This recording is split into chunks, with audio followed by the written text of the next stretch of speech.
We're about highlighting the advantages, how to enhance and take advantage of those advantages in Utah, and also confronting the challenges. And last month we had a session on Hollywood on the Wasatch Front. Some of you attended. It was a very dynamic discussion about the digital media and technology industries here in Utah. And the recordings of our events are also available on utahbreakfast.com afterwards, so you can see a little aspects of air quality. Like, what are the problems? Why is it that we have air quality issues here along the Wasatch Front and in Utah?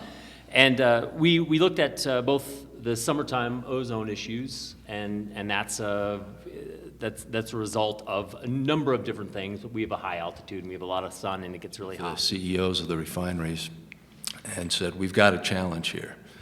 One of the best things we can do is get those cleaner fuels along with the cleaner cars into our valley. And they've said, we recognize the problem. We live here, we've got families that live here. We want to be part of the solution. So they said all of them are looking very carefully at what it would take to get to Tier 3 here, doing the engineering analysis, the economic analysis, et cetera.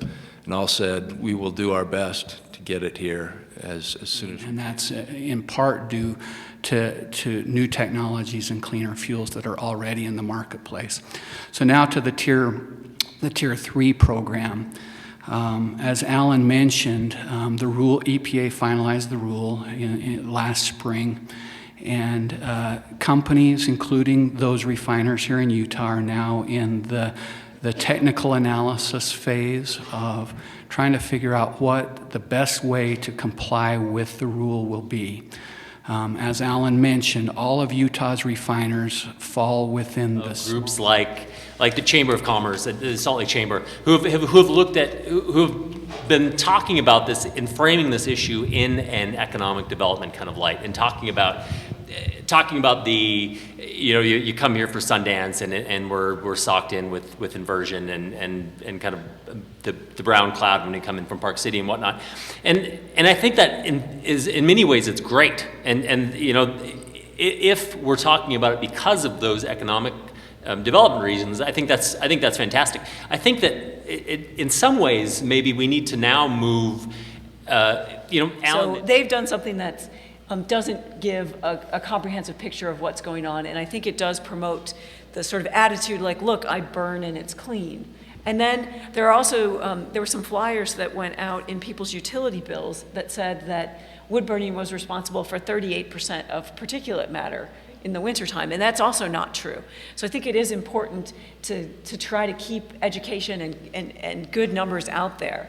And I think UCARE has a couple bills, like all vehicles are not created equal, and you've got some Tier 3 level vehicles on the road today that are fantastic, but there are some vehicles out there that are big polluters, and they are kind of like this wood burning issue. They are orders of magnitude worse than a partially zero emission Subaru that you might see on the road.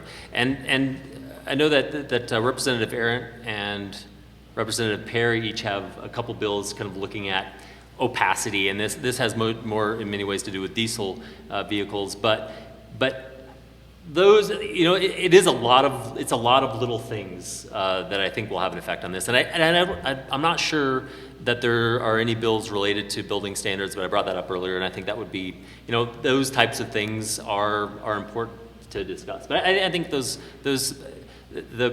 looking at diesel vehicles, and that has a lot of that direct PM 2.5, those big chunks. One for $1 million into the CARET program, which is the Clean Air Retrofit Replacement and Off-Road Technology program. That's funding that can be used to help someone with a wood fireplace convert to natural gas. It can be used to trade out an old polluting lawnmower or snow blower for a new one, trade out an old diesel engine for a cleaner one. So I think that's going to be a really important program. The other is the Air Assist program. This is money that comes through the Department of Workforce Services to UCARE. complicated, but there's snow is a big issue. If there's snow on the ground, there's a higher likelihood that you're going to get this inversion kind of setting in. And this year it's just been kind of it's been a fantastic year, and we haven't had that bad publicity. But Kerry, let Alan respond here in a moment, but Kerry, does the Air Quality Board try to get statistics on some of the health impacts?